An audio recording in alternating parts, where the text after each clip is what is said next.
Passionata, c'est une marque qui est, je pense, commerciale dans le bon sens du terme et qui donc est abordable par beaucoup de femmes et qui représente une tendance mode, mais pas exagérée. Ce que Passionata fait suit les tendances bien sûr, mais ce n'est pas, je ne dirais pas que c'est un leader en termes de mode. Il y a beaucoup de gammes de couleurs, c'est varié, ça change beaucoup d'une saison à l'autre. On reste sur des bases assez 50, on rejoue avec des corsets. Enfin, il y a plein de propositions et chaque jeune fille peut trouver sa femme Passionata.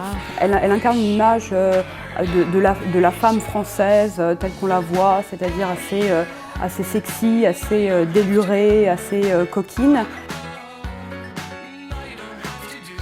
On sent que la dentelle est quelque chose de présent, mais pas poussiéreux.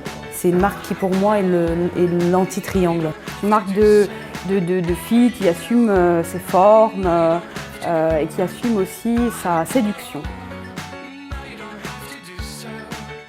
Passionata flirte avec des images de mode, avec David Lachapelle par exemple, et avec des images fortes, un peu chewing-gum même parfois. Passionata, c'est aussi trouver les nouvelles tendances et jouer là-dessus. Ils vont même jusqu'à s'allier à David Lachapelle, qui est quand même un photographe d'art contemporain assez osé. Et faire un événement, un défilé pendant son exposition, c'était assez effronté, je trouve.